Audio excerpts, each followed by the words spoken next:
तर पहा आपल्याला शिकायचं आहे 1.3 the clever answer. The clever answer म्हणजे काय? चतुराईने दिलेले उत्तर किंवा समजूतदारपणे दिलेले उत्तर. नाही तर याचा शब्दशः अर्थ घ्याल, क्लेव्हर म्हणजे हुशार आणि आन्सर म्हणजे उत्तर, हुशार उत्तर, असा याचा शब्दशः अर्थ होत नाही. त्याचा अर्थ होतो चतुराईने दिलेले उत्तर.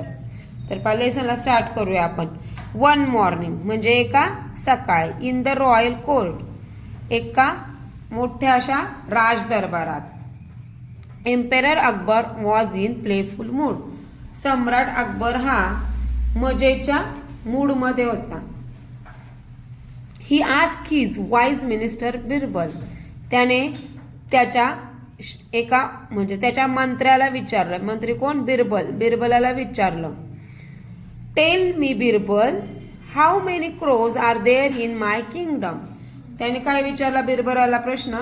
बिरबला सांग की माझ्या राज्यात किती क्रो आहेत. क्रो म्हणजे काय? कावळे. Birbal bow and calmly reply.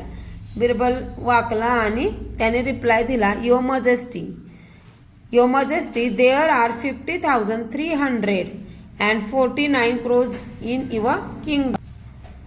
तर आपल्या राज्यामध्ये 50,349 कावळे आहेत. Akbar laugh and said. Akbar हसला आणि म्हणाला, what if I send my men to count and find more. तो म्हणला काय? मी माझ्या माणसांना पाठवलं होतं आणि त्यांनी ते काउंट केले होते क्रो, ते तर जास्त निघाले. Birbal quickly reply. मग बिरबलाने उत्तर दिलं, then your majesty, some crows might have come from neighbouring kingdom. तो काय म्हणला? महाराज, काही कावळे शेजारच्या राज्यामधून आलेले आहेत. Kingdom to visit their friends and relative. त्यांच्या मित्रांना आणि नातेवाईकांना भेटण्यासाठी. अकबर स्माईल. अकबरने काय केली? स्माईल म्हणजे हसला. And if they find fewer. आणि ते जर कमी असतील तर? बिरबल रिप्लाइड. बिरबलाने उत्तर दिलं, then some of our crows have gone on vacation to other kingdom. मग आपल्या राज्यातले जे कावळे आहेत ते दुसऱ्या राज्यामध्ये व्हॅकेशनसाठी गेले. Akbar burst out laughing. Akbar जोरजोरात हसू लागला. Birbal, you always have an answer. Akbar काय बोलला की बिरबल, तू नेहमीच अचूक उत्तर देतो किंवा तुझ्याकडे प्रत्येक गोष्टीचं उत्तर असतंच. तर पहा, लुक ॲट द पिक्चर. हे पिक्चर पहा. Rearrange the sentence. सेंटेन्स काय करा? रिअरेंज करा म्हणजे त्याला सिक्वेन्स द्या. To make a meaningful story. एक अर्थपूर्ण गोष्ट बनण्यासाठी ही जी स्टोरी मधले जे चित्र दिसतात ते तुम्हाला त्याला काय द्या? सिक्वेन्स द्या.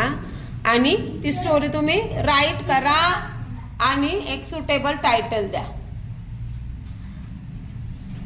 हा, तर आता हे क्रो दिसतोय इथं, एक पॉट दिसतोय, त्याच्यावरून आपल्याला ही स्टोरी कोणती वाटतेय? The thirsty crow. कोणती आहे? The thirsty crow. आता आपण काय देऊया? याला नंबर देऊया. आता इथं याला हा फर्स्ट नंबर झाला.